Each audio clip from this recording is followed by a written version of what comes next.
საათი. დილამშვიდობისა მოგესალმებით კიდევ ერთხელ პიკის საათის პირდაპირ ეთერის საშუალებით. პიკის საათის დროით არის 8 საათი და 38 წუთი. ჩვენ უკვე დავასრულეთ პრესის მიმოხილვა და სტუმარით შემოგვიერთდა ჩვენთან სტუდიაში. მარი ბექაური არის ჩვენი ამ ნაწილის სტუმარი და ჩვენ ვისაუბრებთ მის წიგნზე, რომლის პრეზენტაცია დღეს გაიმართება 8 ივლის საღამოს 7 საათზე ბაკურ სულაკაურის გამომცემლობის ვერანდაზე გეპატიჟებიან მოკლედ ავტორი და სხვა ადამიანები, რომლებიც წარმოგიდგენენ ამ წიგნს და წიგნიდან ამონარიდი კიდევ ერთხელ მინდა რომ გავაჟღეროთ ჩვენთან ეთერში. ჩვენ არც დასავლეთი ვართ და არც აღმოსავლეთი ვართ, სამხრეთი. ხალხი არის სამხრეთელი. ძალიან საინტერესო სათაური აქვს აი ამ წიგნს და ამაზე საუბარი მინდა დავიწყო სწორედ მის ავტორთან, მარი დილამშვიდობისა და ძალიან დიდი მადლობა რომ მოხვედით ჩვენთან სტუმრად. ამ თემაზე სასაუბრად. ვიდრე სტუმართან საუბარს დავიწყებ და შევახსენებ ჩვენს რადიო მსმენელებს, რომ ძვირფასი რადიო მსმენელებო დაგვირეკეთ ნომრებზე 240 91 92 ან 240 92 92. გვესაუბრეთ თემაზე, როგორ გესმით ცნება სამხრეთელი. რატომ ვამბობთ ხოლმე ქართველები, რომ ჩვენ ვართ სამხრეთელები და ხშირ შემთხვევაში ამით ვიმართლებთ თავს, როდესაც ჩვენს ტემპერამენტსა და ხასიათს, იმპულსურ ხასიათს, ესე იგი რაღაც შედეგები მოყვება ხოლმე. მარი და აქვე ქეთის დასმულ შეკითხვას დავამატებ, რომ აი ხა მარიამის წიგნი გვიჭირავს ხელში სამხრეთის უბანი და ესე არის დასათაურებული 100 წელს გილოცავ ჩე. აი რას ნიშნავს ეს ჩე და ვის ულოცავს 100 წელს? ეს გვინდა განვარტოთ. დილამშვიდობისა მოგესალმებით. დილამშვიდობის კიდევ ერთხელ, ანუ 100 წელს გილოცავ ჩე, პირველი ნაწილი ეძღვნება არგენტინელ მწერალს ხულიო კორტასარს და 2014 წელს იყო მისი 100 წლის იუბილე. 26 აგვისტოს და ამ დროს მე გახდით პარიზში, მივედი კორტასარის საფლავზე, ესე ყვავილებით მივულოცე დაბადების 1 საუკუნე. რაც შეეხება სათაურს, მარი სამხრეთის უბანი. სამხრეთის უბანი. რატომ სამხრეთის უბანი? ცოტა გუწრფელად რომ ვთქვათ, არაკომერციულია. ანუ სათაური არ არის დიდად მომგებიანი, მაგრამ ზუსტად პასუხობს ტექსტს. ჯერ ერთი რომ პირველი ნაწილი მთლიანად ეძღვნება ხულიო კორტასარს და კორტასარს აქვს ერთი მოთხრობა, ერთ-ერთი საუკეთესო მის ნაწარმოებებს შორის სამხრეთის გზატკეცილი და ამასთანაც არის კავშირი. და თან კიდე აი სამხრეთის უბანი ზუსტად გამოგვხატავს ჩვენ. ვფიქრობდი რომ დამერქმია, ხო არ დამერქმია სამხრეთის ქუჩა, მაგრამ აი უბანი რაღაც უფრო ჩვენია. რა არის ის ნიუანსები, რაც წიგნშია მოხვედრილი და გამოვყვათ, იქ დაგესესხებთ და თქვი რომ გამოგვხატავს ჩვენ. აი რაში გამოგვხატავს, აი ის ნიუანსები რომ გავამახვილოთ. იცი რა არის, მთლიანად მაღაზი არის უკვე მეორე და მესამე ნაწილში, მთლიანად არის ამაზე საუბარი, ანუ ჩვენ როგორები ვართ. ეს არ არის წმინდა წყლის რომანი, არის უფრო კი არა და არის დოკუმენტური პროზა. და ძირითადად არის უფრო 90-იან წლებზე რა ხდებოდა საქართველოში, ნუ აფხაზეთის ომზე, სამოქალაქო ომზე და კიდე იმაზე როგორი იყო ხალხი, ანუ დაუშვათ ის რომ იმ გაჭირვების წლებში ხო რომ მამები აფხაზეთში იბრძვიან და მათი შვილები კი მაინც რომ ახერხებენ მიუხედავად სიღარიბისა, რომ რაღაცე სულელური თამაშები ითამაშონ და აი ვამბობ ხოლმე რა რომ მაშინ ჩვენ არ გქონდა იმის მეხუთედი სათამაშო, რაც დღევანდელ ბავშვებს აქვთ, მაგრამ ხეებისგან რაღაცებს ჩორკნიდით და იმითი თამაშობდით და ასევე ანოტაციაში იყო ნახსენები, რომ პერსონაჟებს ერთმანეთთან თითქოს არანაირი კავშირი არ აქვთ და თან ამავდროულად ფაქტებს რაც შეეხება. თან აქვთ. მოკლედ, კორტასარის ბუენოს აირესული ღამეები, კამო და ისტორიიდან გამქრალი ექიმი კიჩერბლატი, ომიდან დაბრუნებული მამის გამოგონილი მაკონდო, საერთოდ რა კავშირშია ერთმანეთთან და რა ხაზებია. სხვადასხვა პერსონაჟია და ამასობაში ერთია ეს ყველაფერი. ხო, იცი რა არის, აი ყველა მაგას მეკითხება, რომ აი რა შუაშია კორტასარი და დაუშვათ შენი დიდი ბაბუა, ხო? მაგრამ აი პირველი ნაწილი კიდე დავაზუსტებ კორტასარზეა, უფრო მეორე არის ჩემს დიდ ბაბუაზე, რომელიც 37 წელს იქნა დახვრეტილი და ნუ მანამდე 24 წლის აჯანყებაში თანაუგრძნობდა აჯანყებულებს და უკვე მესამე ნაწილი არის მამა ჩემზე, რომელიც 18 წელი ჯარში მსახურობდა, მართლა ყველა 9 წერტილში არის ნამყოფი.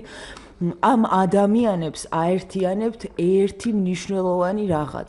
ეს არის თავისუფლების სიყვარული. რის გამოც დაუშვათ მამაჩემა ცხოვრება გადადო და იბრძოდა, რის გამოც ჩემი დიდი ბაბუა დახვრიტეს და ნუ კორტასარი მოგეხსენებათ რომ არგენტინიდან წამოვიდა ნუ პოლიტიკური ვითარების გამო და გადავიდა საცხოვრებლად პარიზში და ცხოვრების ნახევარი იქ გაატარა. მოდი ჩვენს რადიო მსმენელებს შევახსენოთ ჩვენი ტელეფონის ნომრები 240 91 92 240 92 და ერთად გავიგოთ მათ როგორ გესმით თქვენ ჩვენ ქართველებს ცნება სამხრეთელი და ყავს უკვე ჩვენ რადიო მსმენელი ხაზზე დილომშვიდობისა მოგესალმებით გაგვეთიშა გაითიშა მარი ჩვენ საუბრობდით წიგნზე უბრალოდ ძალიან მინდა მაინტერესებს როგორ შეიქმნა ეს წიგნი თქვათ და როგორ იქმნებოდა და როგორ იწერებოდა ეს დიდი დრო დაგჭირდა ამ წიგნის საბოლოო სახის მიღებისთვის აი გეტყვით ზუსტად მოკლედ ესეთი რაღაც მოხდა რომ ჩემი დიდი ბაბუა სხვათა შორის ეს გავიგე სულ რამდენიმე წლის წინ ანუ თავიდანვე არ ვიცოდი ჩემი დიდი ბაბუა ნუ ესეთი ადამიანი რომელიც თავიდანვე ძალიან მოკლედ კომუნიზმის მოძულე და რაღაცა მებრძოლი ამისთვის და ასე შემდეგ ჩაუშვა ერთმა ქალმა 37 წელს ბაბუა ჩემი დაიჭირეს და მალევე დახვრიტეს და რამდენიმე ხანში ეს ქალი მოკლეს. ამის მერე უკვე ჩემი დიდი ბაბუის ძმაც დაიჭირეს და გააცინვირეს და 36 კაციდან რომელიც იმ სოფელში წავიდა დაბრუნდა მარტო ეს კაცი ცოცხალი. იმიტომ რომ რაღაც ვარჯიშებს აკეთებდა რომ ცოცხალი გადარჩენილიყო რომ დაბრუნდა მერე მალე მოკვდა და აი ეს ამბავი ბუნებრივია საზარელია თუნდაც იმ ქალის კვლელობა ან რაღაც მაგრამ იმდენად საინტერესო მეჩვენა რომ არ იყო ხელიდან გასაშვები რომ არ დამეწერა მოხდა ეს ამბავი ხო მე ნუ დავდიოდი არქივში რაღაც ინფორმაციებს ვეძებდი და აი სხვათა შორის ერთი პიროვნება დამიკავშირდა რომელიც წიგს წერს ნუ ესეთ ადამიანებზე ვინც დახვრეტილი იქნენ და იმან მითხრა რომ აი ბაბუა შენი ხო 22 წელს იყო დაპატიმრებული და ესე იგი ციხიდან რომ გამოვიდა ამ კაცმა, ნუ იცით ალბათ იმ ციხეებში რებიც ხდებოდა, ამ კაცმა იმის მაგივრად რომ რაღაცა დანებებულიყო ან რაღაც პირიქით უფრო მეტად გააგრძელა ბრძოლა. მოკლედ ეს ამბავი ჩავთვალე რომ არ იყო ხელიდან გასაშვები და დავიწყე წიგნის წერა. აი მაგ წიგშიც არის. რამდენი ამბავია ერთად თავმოყრილი? ძალიან ბევრი. ერთ ამბავზე უნდა გავამახვილო ყურადღება აუცილებლად. ეს სასიამოვნო აღმოჩენა იყო ჩვენთვის.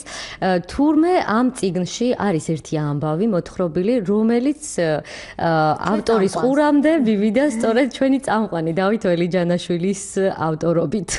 მისი მონათხრობი მოხვდა თქვენს წიგნში, მარი. ხო. და ეს ამბავია. ყველაფერი და რაზეა საუბარი? ესე იგი დათოს მეგობარმა, რომელიც ჩემი მეგობარია, მომიყვა და ესე მითხრა, რომ აი ხო გახსოვს პიკის საათში შეხვედრი ხარო იმ ბიჭსო, რომ და იმას შემთხვევა ესეთი ამბავიო, რომ 90-იანი წლებია, ნუ ბიჭები რაღაცა განსხვავებულები, გრძელთმიანები მიდიან მანქანით და აჩერებს გაიშნიკი და ეუბნება რომ ანუ როგორც ყოველთვის რომ ფული მისცენ. რა თქმა უნდა. და ესენი ეუბნებიან რომ ბიძია ფული არ გვაქვსო, ღარიბები ვართო, ჯაზმენებიო და ამ გაიშნიკმა უცხა რომ ჯაზმენები რა თქვენც ახლა ჩარლი პარკერები არ ამყავდეთო ხო და არისო არ მოელოდნენ. კარგი ამბავი ხო ესენი გაშტერდნენ რომ ან ჩარლი პარკერი საიდან იცის და რაღაცა. კარგია, მუსელ გაიშნიკისგან მოულოდნელად რომ გესმის ჩარლი პარკერის სახელი.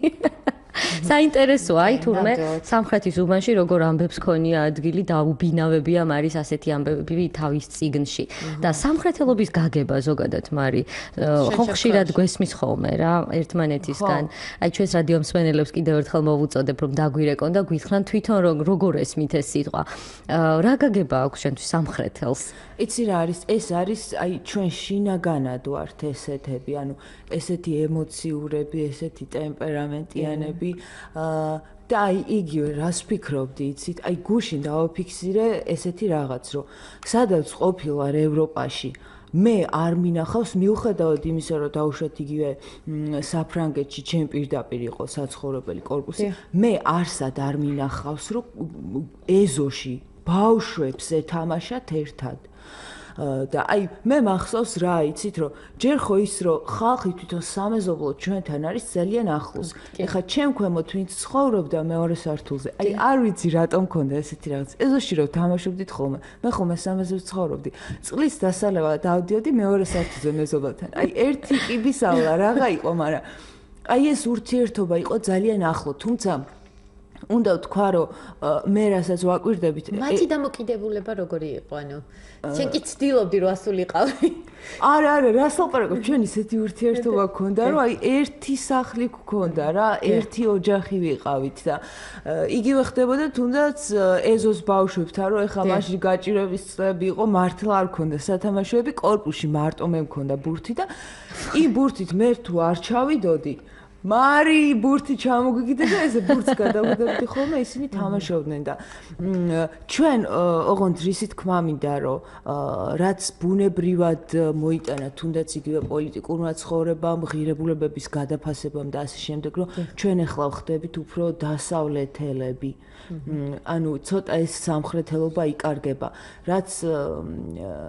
დიდწილად არის კიდე ტექნიკის განვითარების შედეგი და ნუ ახლა ტექნიკის საუკუნეში ცხოვრობთ ამას სამწუხაროდ ვერაფერს უშველით ისე სოციალის აი სამეზობლოს ურთიერთობაზე მინდოდა კიდევ ერთი ორი სიტყვა მეთქვა ბოლო დროს მსმენი ესეთი ჩივილი იმასთან დაკავშირებით რომ კორპუსები ეგრეთ წოდებული სადაც ბინებში ცხოვრობენ ოჯახები მათ არ აქვთ ერთმანეთთან კომუნიკაცია ზოგჯერ შეიძლება კარის მეზობელი კარის მეზობელს არ იცნობდეს ასე რომ არ ვიცი რით არის განკტირობებული ტექნიკის განვითარება კი ახსენეთ ძველი მე მაგალითად დაკვირვებული ვარ ახალი სამეზობლოები სადაც იქმნება, იქ არის ძირითადად ასეთი პრობლემა, თორემ ძველ კორპუსებში ძველი მეზობლები რომ არიან, კომუნისტების დროიდან რო ცხოვრობენ, მათ დღემდე ესეთი ძალიან მჭიდრო ურთიერთობა აქვს და ხშირად ვხუმრობთ ხოლმე, რომ ერთმანეთის სახლში კარზე დაუკაკუნებლად შევდივართ ხოლმე. ხო, იცი რა არის, ეს რისი შედეგია კიდე, იცი რომ 90-იან წლებში რაც ხდებოდა საქართველოში, ხო? ეს არა მარტო საქართველოში, არამედ ნებისმიერ ქვეყანაში, ხო, ასეთ შემთხვევაში ხალხი იქცევა უფრო კოლექტივისტურად და ხალხი არის უფრო კოლექტივისტი. ეხლა ჩვენ ნენელა ვხდებით ინდივიდუალისტური საზოგადოება და მე მგონია რომ ზუსტად ამის შედეგი არის ის რომ თუნდაც დღევანდელ მეზობლებს ერთმანეთთან ურთიერთობა არ აქვთ მაგრამ აი რასაც ამბობენ ხო იგივე კულტურის ფსიქოლოგები თუნდაც ღმერთმა დაიფაროს ომი რომ დაიწყოს ამ შემთხვევაში ხალხი უფრო შეიკრება ხვდებით იმიტომ რომ ეს ურთიერთდახმარებითი ქცევა აუცილებლად იქნება განპირობებული აქედან გამომდინარე. ანუ უფრო კოლექტივისტური გახდება თუნდაც იმ ომის პერიოდში საზოგადოება. ანუ ეს გამოიწვია ნუ პოლიტიკური მდგომარეობის ცვლილებამ, კიდე იმის ცვლილებამ, რომ ხალხს გაუჩნდა მეტი ფული საშუალო ფენა გაიზარდა. აი ამას რა ეხლა კულტურის ფსიქოლოგიას რო სწავლობდი, სულ ავლებდი ხოლმე პარალელებს და მართლა ბევრი მიზეზი აქვს. ანუ კეთილდღეობის ზრდასთან ერთად რაც პირდაპირ კავშირში არის იმისთან, რომ კეთილდღეობის ზრდა და საშუალო ფენის მატება განაპირობებს იმას, რომ საზოგადოება ხდება ინდივიდუალისტური. მარი, ცოტა შორს წავალ და კითხავ, მართალია ახალი ციგნის პრეზენტაცია დღეს არის დაგეგმილი, მაგრამ სამომავლოდ რას როგორ წარმოგიდგენია თქვათ ახალ ციგზე მიწყებ თუ არა მუშაობას და თუ არის შესაძლებელი რომ კიდევ ახალ ამბებს და ისტორიებს ერთად მოუყარო თავი თუ გაქვს რაიმე მოსაზრებული უკვე იცი რა არის სიმართლე რომ გითხრა თუ რაღაც არ მოხდა ჯერჯერობით არ ვაპირებ ციგნის დაწერას არა იმიტომ რომ მეზარება არამედ იმიტომ რომ რა არის იცით აი რაღაცა პერიოდი უნდა გავიდეს რაღაცა ემოციები უნდა დაგროვდეს რაღაცები უნდა შეიცვალოს და რა თქმა უნდა გავიზარდო ყველანაირად რომ რამდენი ხდებოდა ამ ციგზე მუშაობა სამ კვირაში დაიწერა ანუ მე როგორ ვარ იცით რომ აი ძალიან მარტივად მივყვები ხოლმე წერას რო ვიწყებ всё ის მიდის და მე მგონია რომ მკითხველსაც რჩება ზუსტად იგივე შთაბეჭდილება, რომ სულ აი წერილებს რო ვიღებ ხოლმე ყველა წერს, რომ აი დავიწყე კითხვა და როგორ ჩავედი ბოლოსში ვერ მივხვდი, იმიტომ რომ შენ თვითონ ტექსტზე რო არ წვალობ და არ იტანჯები, ხომ გონია რომ მკითხველიც არ იტანჯება, იმიტომ რომ როგორ ლაღადაც წერ, ისევე ლაღად კითხველი. მაგრამ ილუსტრაციებთან დაკავშირებით უნდა გკითხო ამ წიგნში ჩვენი რადიომსმენელებისთვის, თვალსაჩინოებისთვის, მოკლედ ორიოდე სიტყვით ვიტყვი რომ წააწყდებით აქ ჯიმ მორისონის ფოტოს ჯუზეპე რიბერა წემსების თაყვანისცემა მაზეა ფერწერაზე საუბარი ქაქუცა ჩოლოყაშვილი გენერალი გიორგი კვინიტაძე მოკლედ კიდევ ერთხელ ვწმუნდებით რომ ერთმანეთთან არავითარ კავშირში მყოფი ადამიანები არიან კავშირში თქვენ წიგნში და მათ შორის არის რაღაც პარალელები საერთო კვანძები საინტერესოა კი ანუ ზოგადად ილუსტრაციების შერჩევასთან დაკავშირებით აი როგორ მუშაობთ ხოლმე როგორ რა ის გაქვთ ხოლმე მეთოდი შერჩევის ტექსტუალურ მასალასთან ვიზუალური მასალის შეხამების ხო, ანუ შინაარსიდან გამომდინარე, ხა მან ფოტოები დახარისხებული არის და პირველ ნაწილს მოსდევს ის არის ის ფოტოები, იგივე მორისონის ფოტო, ხო, კორტესარის ფოტო. მეორე ნაწილის მერე არის დაუშვათ მიხეილ ჯავახიშვილის ფოტო, ნუ ქაქუცას და ასე შემდეგ. მიხეილ ჯავახიშვილის ფოტოა ის ჟანდარმერიაში და უკვე მესამე ნაწილის, ხო, იგივე დახვრეტილი ქართველი პოეტების და მწერლების და უკვე მესამე ნაწილის ბოლოს არის 90-იანი წლების ამსახველი ფოტოები. ნუ ლევან აბაშიძე თქვენ როგორც თქვით, აი ლევან აბაშიძეზეც არის საუბარი წიგნში. საინტერესოა ძალიან. ეს არ არის, აი მაგ წიგნში გამონაგონი თითქმის არაფერი არ არის. ეს არის საინტერესო ისტორიები, ჩემი აზრით, ძალიან საინტერესო ისტორიები, რომლებიც ხდებოდა. მოდი კიდევ ერთხელ გავაჟღეროთ, დღეს არის წიგნის პრეზენტაცია დაგეგმილი, სად არის დაგეგმილი, თქვა დაინტერესებულ ადამიანებს რომ უთხრათ, ჩვენს რადიომსმენელებს, რომელ საათზეა ეს ყველაფერი და გარდა იმისა, რომ წიგნის პრეზენტაცია იქნება, მე როგორც ვიცი, გაიყიდება, ხო? იქ შესაძლებლობა ექნება წიგნის შეძენის. ელექტრონული ვერსია თუ არსებობს ამ წიგნის, ყველაფერი ელექტრონულ ვერსივდება ეხლა ბოლო დროს და ახსენეთ რომ ტექნიკა განვითარდა და ასე შემდეგ. ხო, ჯერჯერობით არა, მაგრამ სავარაუდოდ ძალიან მალე წიგნი დაიდება საბა.com-ზე, ელექტრონული წიგნების მაღაზია და ლიტერატურა G-ზე. რაც შეეხება პრეზენტაციას, პრეზენტაცია იქნება ბაკურ სულაკაურის გაუმცემლობის ვერანდაზე, მის ამართი არის აღმაშენებელი 150. დიახ. და 7 საათზე. 7 საათზე ელოდებით, დიდხანს ლაპარაკით, თავს არ შეგაწყენთ პრეზენტაციაზე ნამდვილად. და წიგნის შეძენა შესაძლებელია დღეს დღევანდელ პრეზენტაციაზე. შესანიშნავია. პიკი საათი მარი ძალიან დიდი მადლობა სტუდიაში მობრძანებისათვის. პიკი საათი მასპინძლობდა მარი ბექაურს წერალი რომლის წიგნის პრეზენტაცია არის დღეს ვირფასო რადიომსმენელებო, ხოლო წიგნს ქვია ასე სამხრეთის უბანი. და კიდევ ერთხელ შეგახსენებთ რომ ზოგადად ეს ამ წიგნში არის მოყვანილი ძალიან თავმოყრილი ძალიან ბევრი ამბავით, ძალიან ბევრი თქვენთვის ნაცნობი სახელები და გვარები, რომლებიც ერთი შეხედვით არავითარ კავშირში არ არის ერთმანეთთან, თუმცა მარი ბექაური, ანუ წიგნის ავტორი, ამ ყველაფერში ხედავს პარალელებს და საინტერესოა თუ როგორ მოახერხა მან ამ პარალელების და ხაზების და კვანძების შეკვრა გახსნა ასე შემდეგ. აუცილებლად წაიკითხონ ეს წიგნი. აუცილებლად წაიკითხოთ, აბა მარა. კეთილი, მარი, ძალიან დიდი მადლობა კიდევ ერთხელ სტუმრობისთვის წარმატებას გისურვებთ.